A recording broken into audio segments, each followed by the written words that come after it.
Edward Teach, aka Blackbeard. He ruled the seas in the 1700s, but he wasn't just another pirate.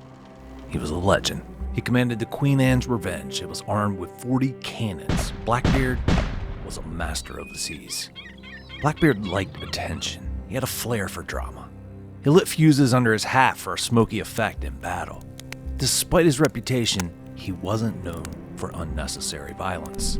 He was all about strategy. But if we're talking about pirates, we gotta be talking about treasure. Well, he looted a lot of treasure. He took a lot of people's fortune from them. But where did it all go? Some say there's still buried treasure on Ocracoke Island in North Carolina. Ocracoke was more than a hideout for Blackbeard. It was his home base. Here, he repaired his ships, he shared his loot, he planned conquest. Ocracoke was a true pirate's heaven. And on Ocracoke Island, there's a place called Springer's Point. Well, this spot was key to Blackbeard's operations. It's a place shrouded in mystery, with tales of hidden coves where Blackbeard anchored his ship. Some even say this was the spot he plotted his last stand against Lieutenant Maynard.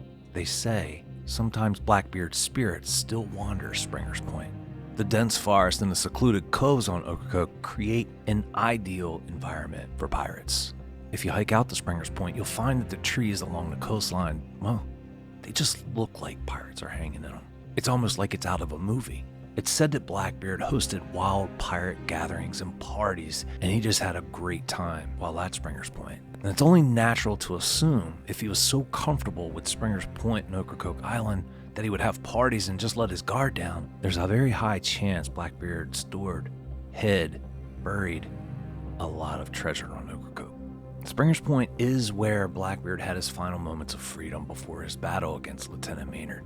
The very air at Springer's Point it breathes mystery. It whispers ghost tales. However, there's not been any real documented evidence of pirate loot on Springer's Point or anywhere on Ocracoke Island.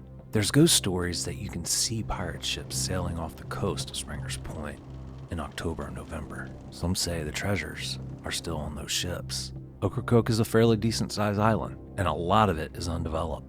It's hard to say what's true and what isn't true when it comes to Blackbeard and pirates in Ocracoke Island. But if you ever get to go, make sure you check out Springer's Point and keep your eyes open for anything that may look like it might be pirate loot.